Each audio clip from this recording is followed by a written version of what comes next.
In the summer of 1518, in a city on the Rhine, a woman named Frau Troffea walked out into a narrow cobblestone street and started to dance. There was no music, no festival, no one clapping along, just a woman, alone, moving her body in a way she could not stop. Hours passed. Her husband begged her to come inside. She kept dancing. Night fell. She kept dancing. The sun rose the next morning, and she was still there, her feet bleeding through her shoes, her body running on nothing but whatever force was driving her forward.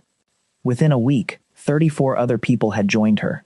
Within a month, historical records put the number at somewhere between 1 and 400 people, dancing, without rest, in the streets of Strasbourg. And by the time it ended, some of them were dead. This is not folklore. It is not an exaggerated legend passed down through unreliable storytellers. City council records, physicians' notes, and cathedral sermons from 1518 all describe the same event, in the same place, at the same time. Something happened to the people of Strasbourg that summer that modern medicine still cannot fully explain. So here is the question that should be sitting in your mind right now. What actually makes a human body do that? And more unsettling, could it happen again? To understand what happened in Strasbourg, you have to understand what the city already was before Frau Troffea ever stepped outside. Strasbourg in 1518 was not a small, isolated village. It was a major trading hub on the Rhine, with a population of roughly 20,000 people. Merchants, craftsmen, laborers, all packed into narrow streets lined with steep-roofed, half-timbered houses. On paper, it should have been a prosperous place. In practice, its people were being crushed from every direction at once. The harvest had failed, more than once. Bread, the single most important source of calories for the poor, was scarce and expensive. Smallpox and a newly arrived disease called syphilis were spreading through the population, a disease so unfamiliar that no one yet knew how to treat it or even fully understand it. Just 1 year earlier, Martin Luther had nailed his objections to the door of a church 300 miles away, and the religious world that Strasbourg's citizens had built their entire understanding of life around was beginning to crack. Add in memories of the Black Death, still living in grandparents' stories, and you have a population that had been afraid, hungry, and uncertain for years before the dancing ever began. That matters more than it might seem to. Hold on to it. We'll come back to why. At first, the city's authorities didn't know what to make of Frau Troffea. Was she ill? Was she possessed?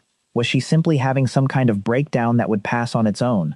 Their answer, when it came, is the detail that makes this story genuinely strange rather than merely sad.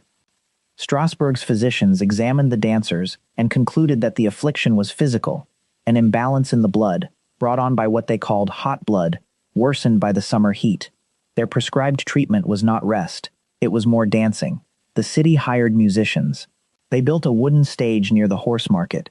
They even brought in strong young men to dance alongside the afflicted, in the belief that if the sufferers danced through the fit, they would burn it out of their systems faster.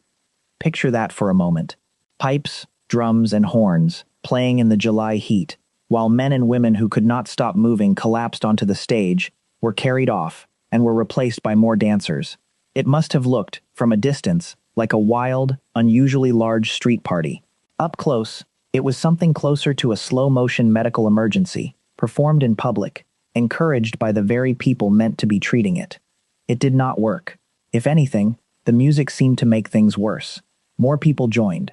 The authorities changed course entirely. They banned public music and dancing, and moved the remaining sufferers to a shrine dedicated to a saint the people of the region already associated, in folk belief, with a specific and terrifying curse: the power to force a person to dance without rest until they died. By the time the outbreak faded, weeks later, it had done so almost as mysteriously as it had begun. No cure was ever declared. No single moment marked its end. The dancing in Strasbourg simply, gradually, stopped. For centuries afterward, nobody had a satisfying answer for what had actually happened. And that gap, the space between an event this well documented and an explanation that actually holds up, is exactly what has kept researchers arguing about it 500 years later. The first serious theory researchers reached for was chemical. Rye was the staple grain across much of the region, and rye is vulnerable to a fungus called ergot, which can contaminate flour during wet growing seasons. Ergot poisoning is real, it is documented, and in high enough doses it can cause convulsions, hallucinations, and violent muscle spasms. For a while this looked like a tidy explanation. Bad bread, bad harvest, a whole city unknowingly poisoned. But there's a problem with that theory, and it's a serious one. Ergot poisoning doesn't just cause spasms. In the doses required to produce them, it also damages blood flow to the extremities, badly enough that it commonly causes gangrene. It affects coordination in a way that makes sustained, directed movement, the kind needed to actually dance, continuously, for hours, extremely difficult.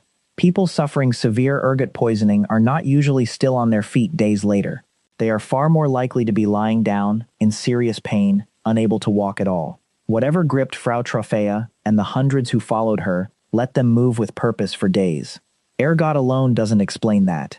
So if it wasn't the bread, what was it? This is where the story stops being about a fungus and starts being about something far stranger: the astonishing power of the human mind over the human body. The most widely supported explanation today comes from medical historian John Waller, and it doesn't point to poison at all. It points to stress.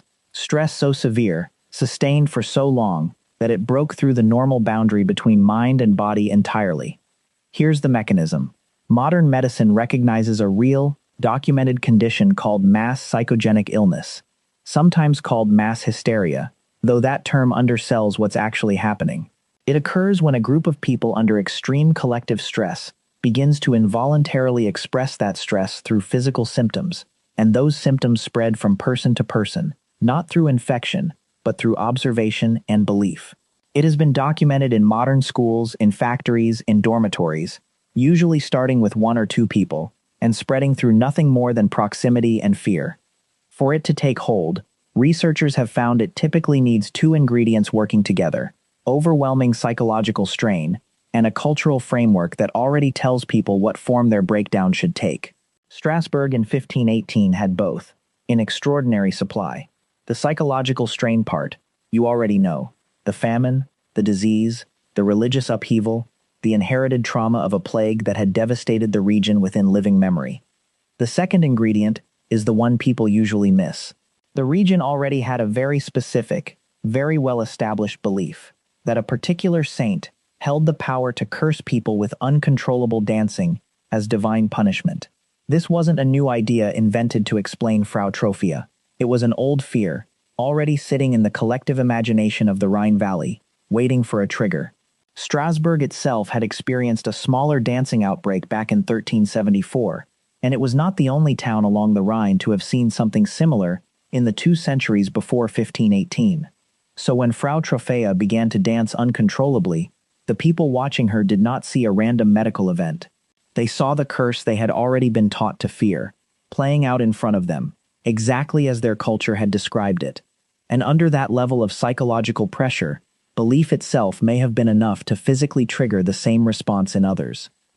This is where the story becomes personal, whether you realize it or not. You have almost certainly experienced a small-scale version of exactly this mechanism. Yawning spreads through a room without anyone consciously choosing it. Panic moves through a crowd faster than any actual danger does. In extreme documented cases, a school where dozens of students suddenly report the same unexplained symptom within hours of each other, with no shared physical cause ever found. The body responds to psychological signals from the people around it, not just to what is happening to it directly. Your nervous system is not as separate from the people around you as it feels. Now scale that up. Put it inside a city already traumatized by years of hunger and disease. Give it a shared cultural belief specific enough to shape exactly what the breakdown should look like.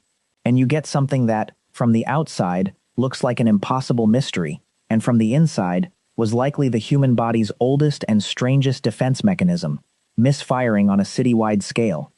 That still leaves the hardest part of the story unanswered. People reportedly died.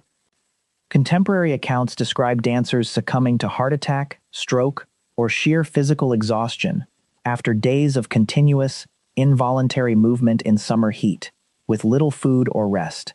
If those accounts are accurate, the deaths weren't caused by any curse or any fungus. They were caused by the plainest, most mechanical failure imaginable: a human body pushed past what its heart and muscles could sustain, by a mind that could not make it stop. It's worth pausing on that, because it's easy to let it pass as just another historical detail. Imagine not being able to stop moving your own limbs, watching your own hands and feet keep going, hour after hour, while every part of you that could reason knew it needed to end.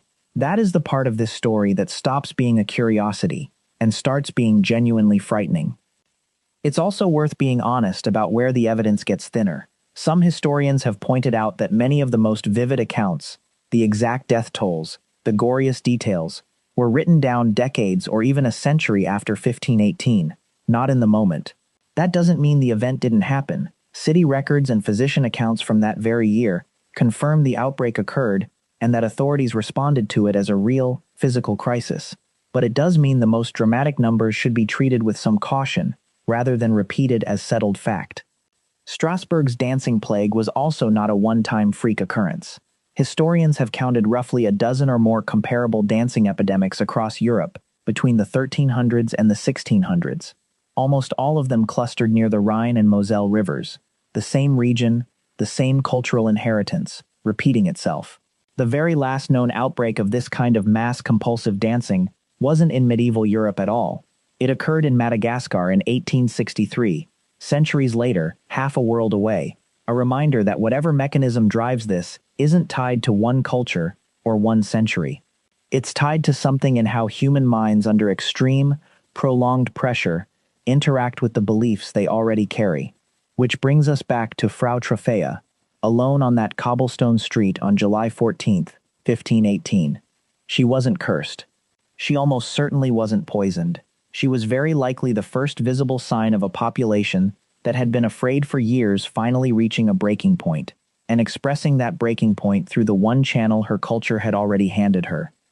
500 years later, we don't build stages for dancers anymore, but the underlying mechanism, a mind under unbearable strain, expressing itself through the body, spreading through belief rather than infection, hasn't gone anywhere.